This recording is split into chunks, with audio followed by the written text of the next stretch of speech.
All right, sound check.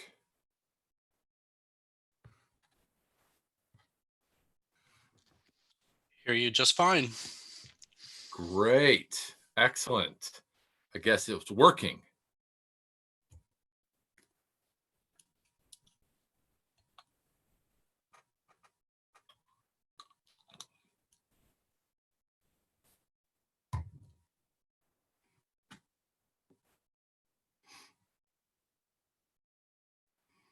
Hi, Jennifer.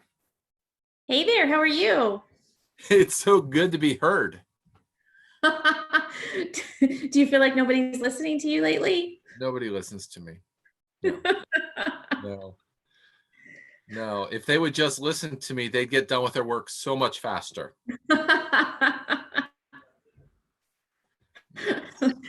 My husband's just happy that he's getting an opportunity for a. Hi, Jennifer, you laughing? I am laughing. My husband's just, he's thankful for the opportunity to get a 4th grade education. Hey, Joe. Yes. Yeah, hang up. I think we're good. Are we doing Hangout or? Zoom.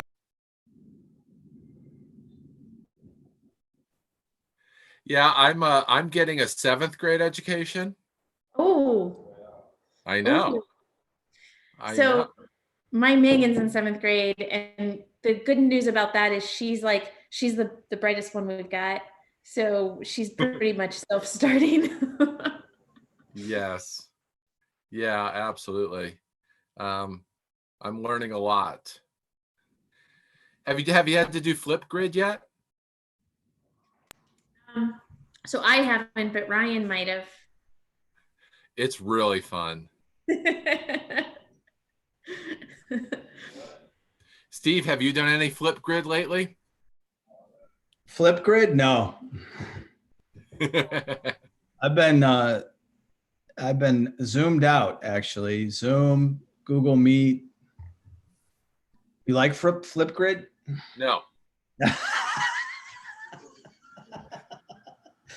There was zero pause in that answer. Exactly. It's part of 7th grade tools. Yeah. Yeah, that's right. Yeah. Hey, Daphne's here. Hi, Daphne. Hello. How you guys doing? Good. Good. Took a walk earlier, about blew away, but I made it back in time. Oh, really? Did it get windy? Oh my goodness. Yeah. It's crazy.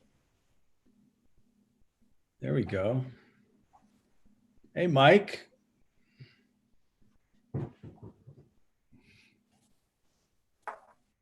Muted.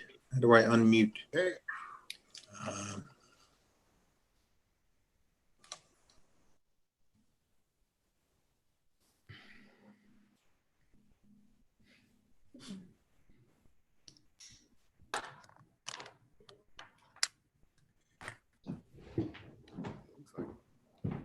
I finally figured out this gallery view. Much better than having one giant picture and tiny other pictures.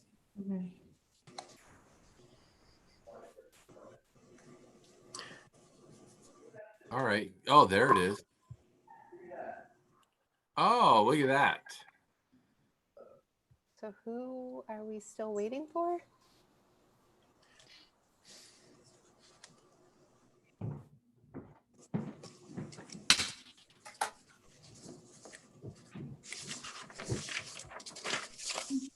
All the board members are here. There's Steve. Oh, there's Jill. There's Steve. Wow, how'd you get that background? Too much time on Zoom conferences. Wow. That's really cool. That's just so you don't have to look at what's behind me. Although I guess when we go into Google, you will. Oh. Yeah, I'm interested. How did you do that? On Zoom, there's I don't remember what it's called. On your video, you can choose a virtual background and you can put whatever picture. Oh. Wow. I have a Leslie Knope one. Did you? Oh. I thought that probably wouldn't be great for tonight, but Yeah, that we're would doing be. a parks plan right now. That could be perfect for our next Zoom meeting. I'll Yeah. text it to you. It's Yeah. cute. That would be Zoom bombing. Definitely no.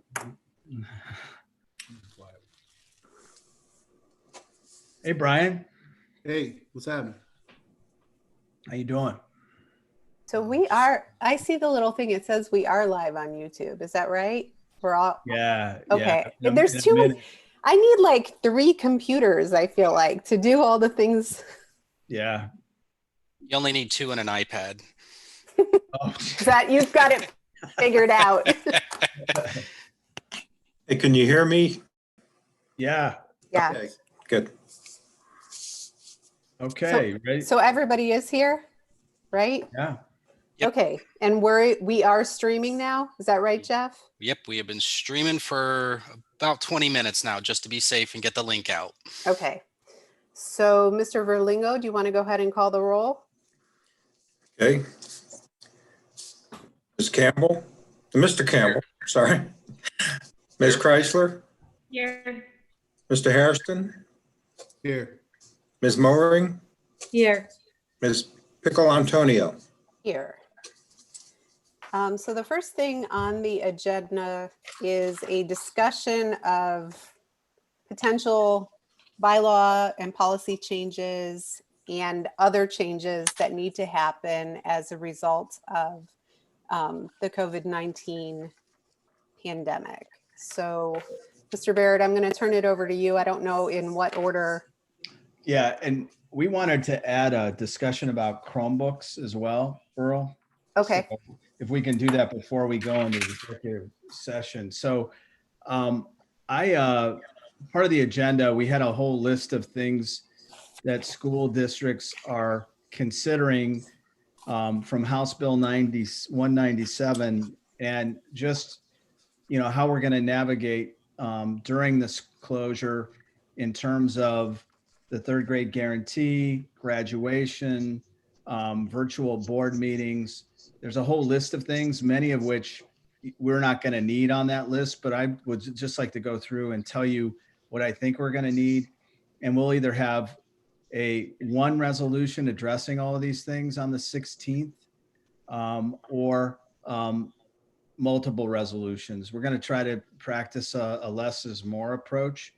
So we definitely need to start our board meeting. The first thing we need to do on the 16th is recommend a resolution to conduct board meetings virtually.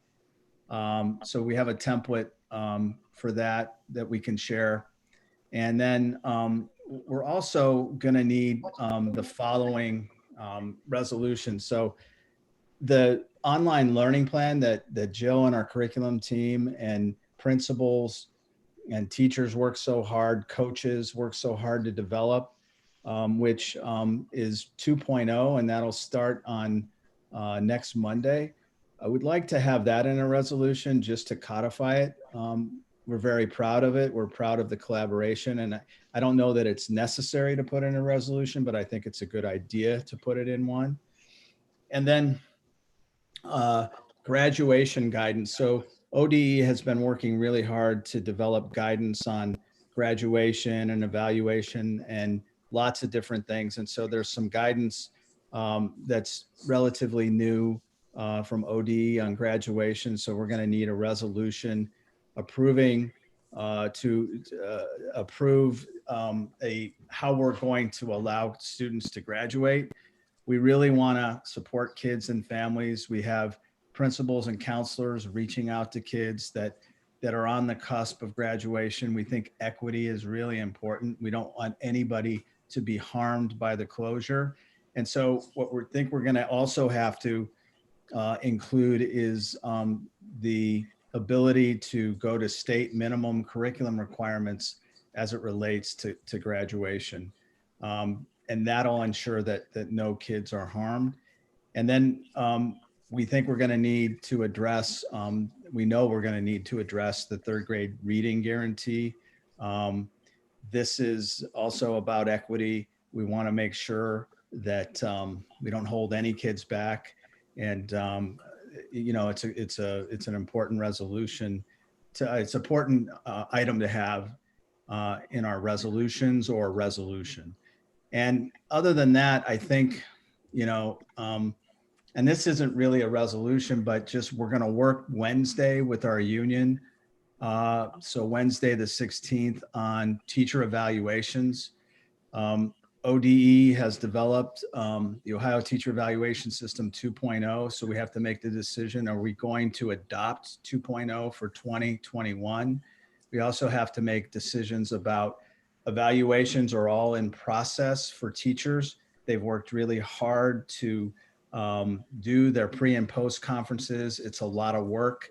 And so what we're hoping we can do is the union, we can come to an agreement, and I think we can, because I think it'll be good for teachers to allow those evaluations to go forward. The other alternative is to just repeat 1920 and just have evaluations start fresh and anew. I think that'll be cumbersome and a lot of work for teachers. So we're going to talk about all our options regarding evaluation. Hey, Jill, did you want to say anything about this? Well, I just think, like you said, we'll work with the union to come up with the best plan for all involved. There are certainly teachers that are at different points in their evaluation process. And so for some teachers that have worked through the full evaluation cycle and maybe just have one walkthrough left to get done, that looks a little bit different than maybe a teacher that still has a full evaluation and a walkthrough to be completed. So we certainly don't want, just as with students, we want to decrease the negative impact that they might experience. We want teachers to feel supported that way also. So we just want to make sure we're exploring all options. Maybe teachers, have a choice, just thinking through all possible scenarios and working with the union to come up with the best solution. And when I think of all these things like evaluation and graduation and third grade guarantee, the word that comes to mind for me is do no harm. One phrase that comes to mind, but also grace, just giving one another the grace and time to get through this. There's a lot of stress. There's a lot of angst. There's a lot of anxiety. So coming to an agreement around evaluation that is helpful and doesn't harm people and doesn't create more work than it should. So I think that'll be our goal. That's really all we need. There's a lot of other things on this list that House Bill 197 allows school districts to do. But what I would like to make sure we do is maintain our ability to reach out to you and have board action and sort of codify it publicly. Try to do public participation to the best of our ability in this new world we're living in. And so I think these authorities are just, this permission you will give us will just help us do that. But obviously we want to go through the process and keep, try to keep normalcy as much as possible. So does anybody have any questions? So ultimately, I guess, what is it that you think a resolution would look like? Are you saying that even though we're looking at a whole long list of things right now, that's not what you're picturing for? So I think it could go maybe two possibly different ways. One could be a resolution that addresses all of these things I just went over. So one resolution with a lot of whereases that address these things, or possibly a resolution that addresses employment, that addresses students, and it addresses like employment law and students, and then breaking it down into two different areas. So I think the less is more approach would be to have one resolution that addresses these things. So we're going to work with our attorneys to develop that. But are you still thinking this full comprehensive list of things, or? No, I just the ones I just went over. Okay. Yeah, so that's why I didn't go over the other ones. I just said, that's what school districts are considering, but I think those are the ones that relate to us and what we need to do. Okay. The ones I just talked about. So So- to itemize that, it's graduation, it's third grade reading guarantee, and it's the teacher evaluation are the And, three areas. Yeah, yeah. And then state minimum requirements for graduation. But yeah, that's basically it. So I don't Four- know. 5 the same. Say that again. Are 4 and 5 the same thing then? They let's see here. Let me look. I think 4 relates to 3, and 5 is separate. But we'll get, we'll make sure we work with our attorneys on that. I think it's just, we just wanted to give you a high level view of what we're thinking about here. So the state minimum requirements relate to where we are in terms of graduation and making sure that no kid is harmed because he's not in school and can't do what he needs to do, he or she needs to do. So we're going to look at that. Right now, we're at the minimum, I think 20 credits. So we just have to make sure that, we make it, when we think of equity and what kids are going through and parents are going through, we want to make sure that they have every opportunity to graduate. Steve, are you thinking about having a resolution that provides beginning and end date, or are you thinking of a resolution that ends at a certain action by the state government? Yeah, I think it'll be more like during the extended closure, Matt, because I don't think we can predict when. We're going to do this next Thursday. And so there's a chance that we could be out longer than May 1st, but we don't know that. So I would say that this would be drawn up in a way that just captures the possibility of a even more extended closure. I don't know if, I'm pretty sure that there was a document that I sent. I was trying to look at what some other districts were doing. And it looks like the resolution that Columbus Board of Education passed maybe yesterday addresses the areas that you just mentioned. So their resolution addresses third grade reading guarantee, middle and high school determination of grades, class rank, and then graduation requirements. Mm-hmm. But the way that they have that resolution structured, I guess in my mind, like it makes a lot of sense to me because It's one. so it's therefore it be resolved, and then they list each of their district's board policies that are being modified as a result of the situation. So it's not about what the legislature passed what they passed, but our resolution is reflecting the changes that we have to make or that we choose to make to our policies because we've been given the authority to make those changes as a result of this situation. Right. So I think I had mentioned Pickerington, but it's really, I think it's Columbus, the way that theirs is organized. Yeah.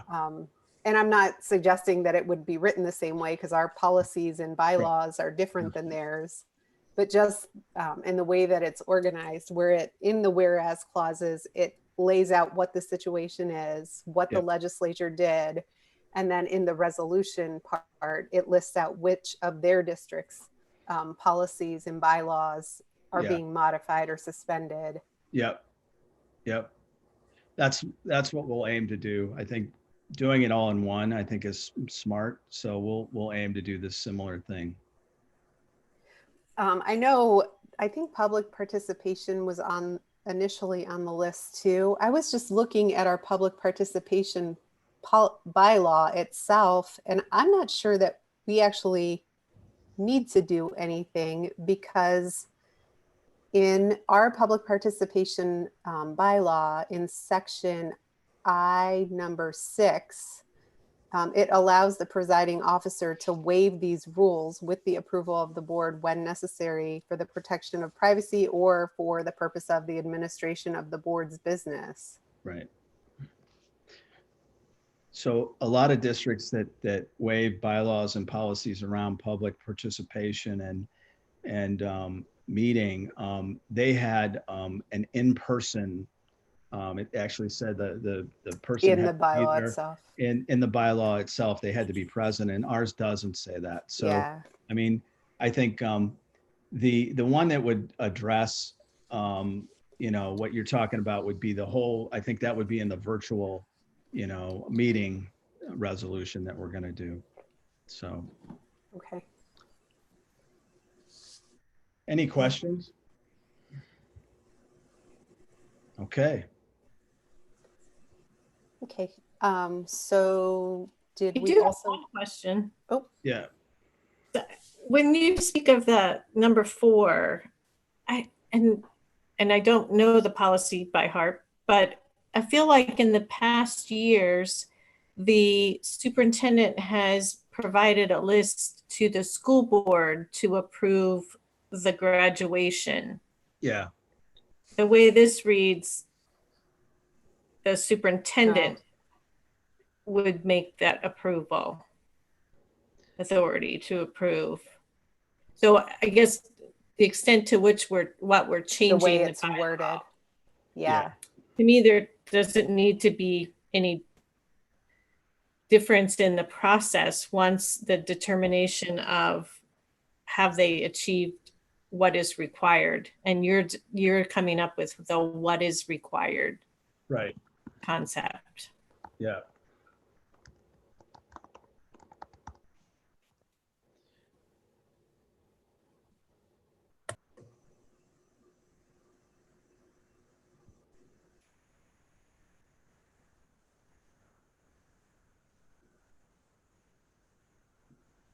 From the perspective of approving MOUs and things like that, why would we not continue with having virtual meetings or virtual executive sessions to discuss those type of things?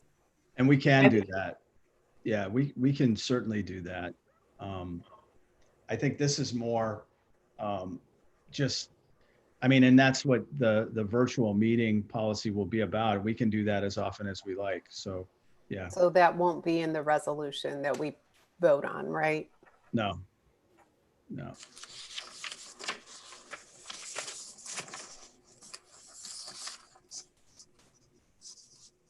I mean, like I said before, we want to try to run business as close to the way we've been doing it before. There are some districts that have given superintendents emergency powers and all kinds of things like that. And I don't think we need that. So we want to stay connected to you guys, make sure that we put things in front of you for a recommendation and your consideration. So there's no need to change all that, I don't think.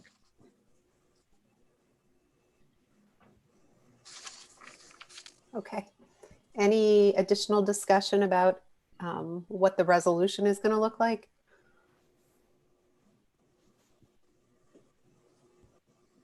Okay. Do we want to have Jeff talk about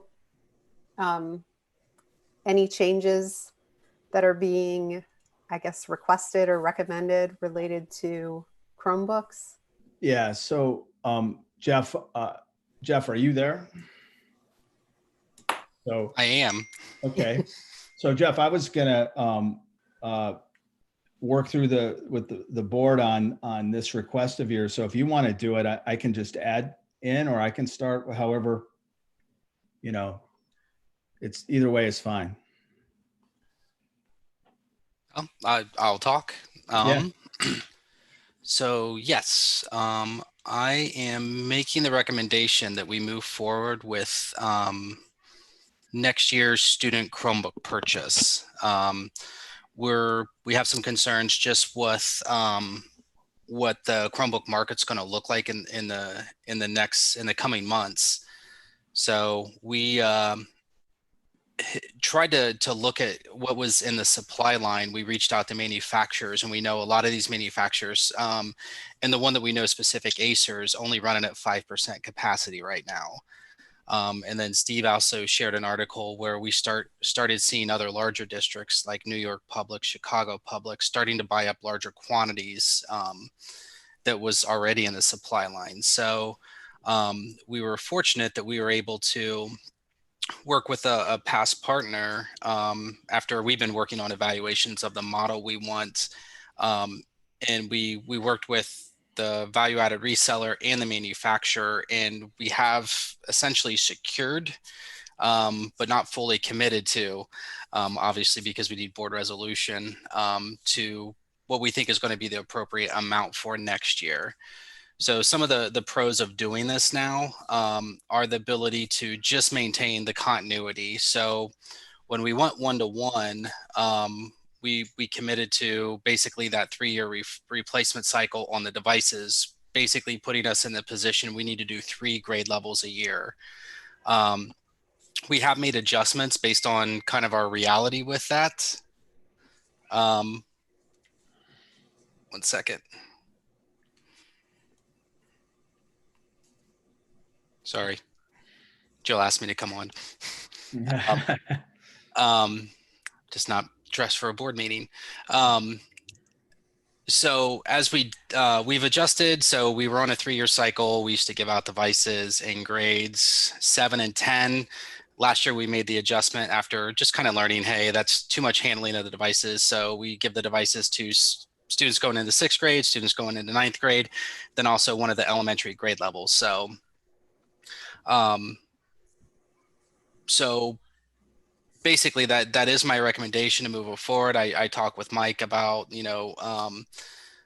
changing the fiscal year that this falls in. I'll let him answer any of those questions. But in securing the quantity that we think we need for next year, that's really just continuity for education. We are crossing our fingers that all these additional Chromebooks that we sent home are going to be in great shape, but we still have a fleet that does need cycled out. And we also have a small number of devices, probably 1 grade level, that's actually falling off of support that they're old enough. We've actually stretched them out to about 6 years. And those are in the 2nd grade right now. So, so those are just some of the variables around that. Did you want to talk a little bit more about it, Steve? Yeah. So Jeff brought this up to us, and I started reading articles. I think we all did. There was a Wall Street Journal article, a Education Week article. I think China is gradually turning the switch back on and getting even parts of Wuhan going. But I think, one of the things I think that is important to kind of talk about is the reason we were able to sort of pivot quickly and kind of nimbly into distance learning is it's become a part of our culture. So lots of teachers are using Google Classroom. We've been in this environment for a while.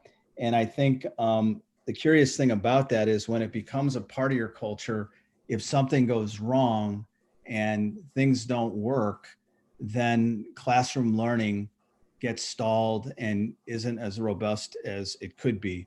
And so I think, that's the power of going 1-to-1 is kids have these devices. They can get lots of connections with one another and with their teachers. The weakness of it is if stuff doesn't work, then, learning gets compromised. And so I think the fact that we deployed a lot of Chromebooks, mid-March when the closure happened, and kids have had them for a long time. And we have, the senior class, hopefully we'll be back in school in May. But making sure those Chromebooks get returned. There's a lot of variables out there that concern us. One is durability. How many Chromebooks are we going to have to repair? And then also the return rate. So having a refresh in grades 3, 6, and 9 is really important to this cycle. And so I understand, why Jeff wants to do this, because I think he has the ability maybe to get some now And so just moving the fiscal 21 budget up a few months would help us do that. I also understand that the economy, 16 million people, I think, have applied for unemployment. There's a lot of uncertainty out there. So I get the cost is also a concern, but I think if we have the opportunity to do this, we should do it, because I think learning is going to be compromised if we have a bunch of devices that don't work. And so I guess that's all I need to say at this point. So would we talk about this from a financial perspective at the next finance committee? Is that what you're? Well, yeah, I would put that on the agenda. I just wanted you guys to consider it and think about it. And between now and then, you can ask us questions. We could talk about it again at the finance meeting. We could put it on the board agenda on the 16th, but wanted to. I'm not saying that we should. I'm just asking, I guess, is that the timing that you were thinking, or? So it's not on that agenda yet, but we wanted to talk about it tonight. Yeah. Okay. Hey, Jeff, how many surplus Chromebooks are we working with right now in our Chromebook population? In our population, in terms of how many are sitting on the shelf? Yes. Let me see my notes here. We've been keeping a close eye on that. I think we were right around 190, just because we've done what we could to get them ready to roll. Is that where you want it to be? And does your request keep it at that level or increase that surplus level? I think it's that level's a lot lower that I'm comfortable with. Just, every once in a while in the industry, I shouldn't say once in a while, it seems like every 18 months we run into either a shortage of whatever the material, the materials they make to use to make the LCDs, or, for a while there was copper shortage. We've seen RAM shortages. We've seen hard drive shortages. So I think having a strong surplus, obviously not a whole grade level, but I like to keep around, that 3% mark for spares, just to be able to weather any of those even worldwide events that, if a device does get broken, we may not be able to get parts. So we can issue a new device and keep things flowing. So yeah, we rushed a lot of devices out a couple weeks ago. So our numbers are low, but even the number that I'm recommending, I haven't adjusted those based off, even expected collection of what we sent out, is 2,050 devices. And that's just running, like 50 spares at the high school of this new model for a grade level. And I usually use the 3% overage model for whatever the enrollments are for those grade levels, what the projections are. Okay, thank you. You're welcome. I have a couple of questions. What is the dollar amount that you're asking to spend in fiscal year 20 versus 21? I have that, Jeff, if you want. Okay. Yeah, it's $563,750, and each Chromebook is $246, and so that's a purchase of 2,050 of them. Yeah, and we, in the 5-year forecast that I just presented at the last finance committee, the projection was 580,000 is that number that we look at to shoot for every year. So we were fortunate we came in a little under that. And is this the model of Chromebook that you were hoping to move to keep your technology at the forefront? It is. It's actually a shift too that we finally saw, a touchscreen 2-in-1 model in the 11-inch in the price point. So we really tried to get there last year, but I just couldn't make the numbers work to the point that I was comfortable bringing you a proposal. So this is actually, it is a shift that the students will be getting more of a Chromebook that turns into a tablet too. We've seen some really great things, especially in the younger grade levels, where they can actually tent the device, get the keyboard out of the way, and interact just with the touch screen. We do a lot of that with our special ed kiddos right now, so there's some nice value add to it.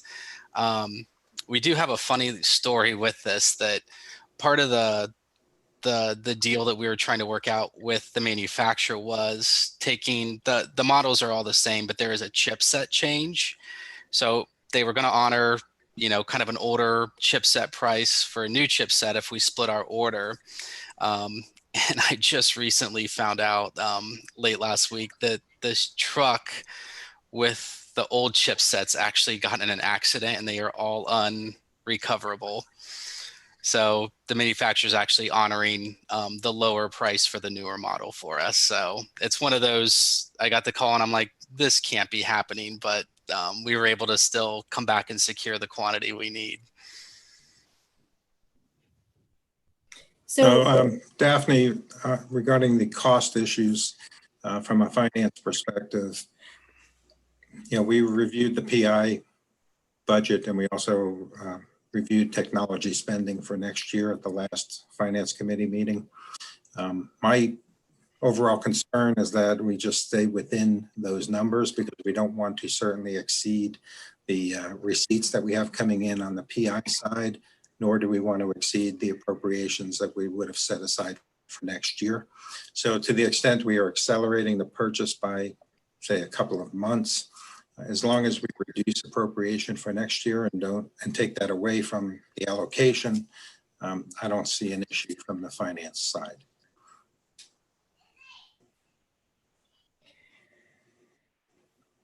We also have to consider, as we're going out for a levy, how does this appear that we are doing an advanced purchase? I mean, it could be a positive, right? Just something to think about. I think that there's a lot more that we have to discuss, because, even talking the levy, thinking about the unemployment rate and how that's impact families. I don't know how, let alone how eager are the families willing to make these type of purchases. Some of them are actually probably looking for jobs and are questionable if they're in support of, the levy.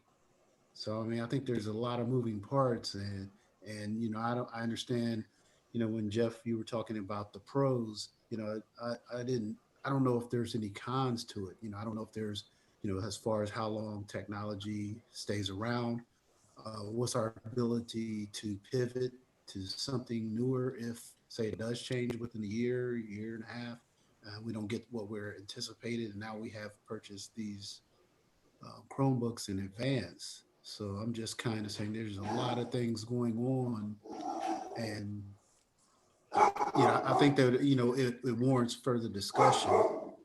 So.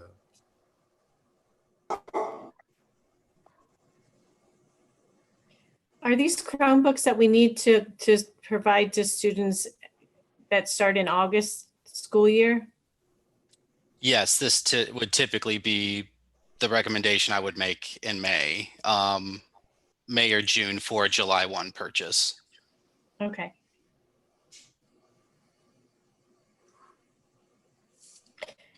So the real crux of the reason you're asking for it is availability, and you feel that the supply chain is broken, and that July timeframe would yield a unfulfilled purchase order?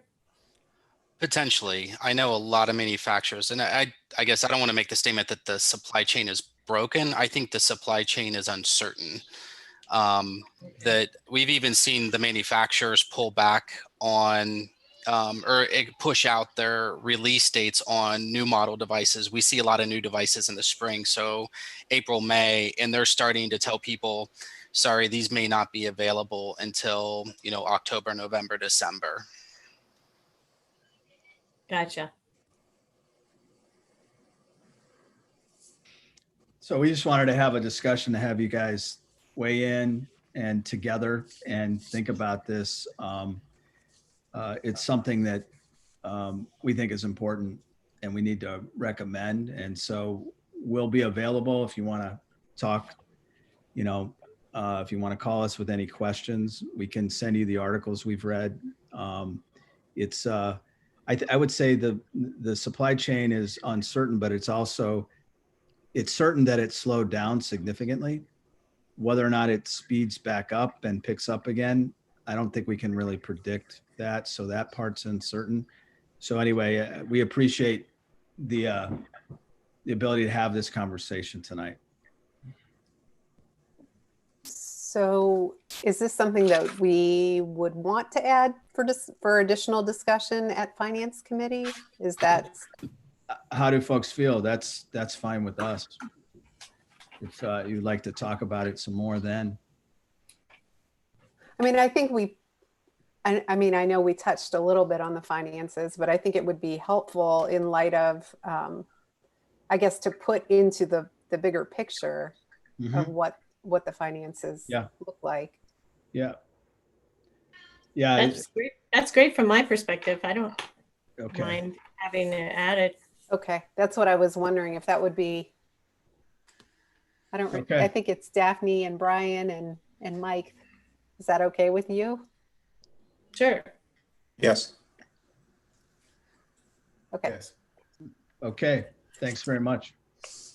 Okay. Thank you.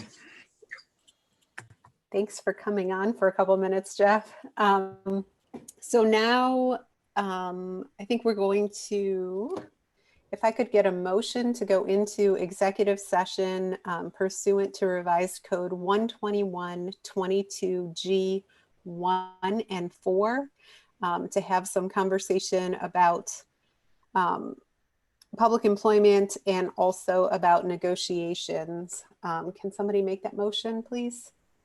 I'll move. Ms. Mooring, and I'll then is second. there a second, Mr. Campbell? So it is 6:05. Oh, Mr. Verlingo, do you want to call the roll? Yes. Mr. Campbell, I'm sorry, Ms. Picolantonio, Yes. Mr. Campbell, Yes. Ms. Chrysler, Yes. Mr. Hairston, Yes. Ms. Mooring. Yes. Okay, so it is now at 6:06 p.m. After we come out of executive session, we will be going back into public session again. So if you are out there watching on the live stream, you're probably going to see a black screen while we're in executive session. We will be coming back into public session to adjourn the meeting, but there will be no other board action other than adjourning the meeting. So Ms. Chrysler, did you have a question? Yeah. Okay. So technically, and I know, Jeff, we talked about this a little bit yesterday for the test. Do we as board members to go into executive session, we actually leave this Zoom meeting? We don't open up a new window and go into something else, right? We actually have to leave this meeting and then go to the other one. That is my recommendation. So I'm going to keep the Zoom session up and running. I'll throw the banner back up. And then, yeah, we'll go to the other meeting solution. And then when you're done with executive session, you'll exit that and then come back into this original meeting. Okay. Okay. So again, for anyone who's out there watching, you are not going to see or hear us for a little while. It sounds like instead of a blank screen, there will be a banner. I didn't see what it looked like before we went in, but there will be some kind of a background that'll be on your screen. We are going to come back because we have to come back into public session to adjourn the meeting, but there's not going to be any additional board action that's taken after executive session. Okay. Thank you. Thanks.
Oh, that's weird. I have no light.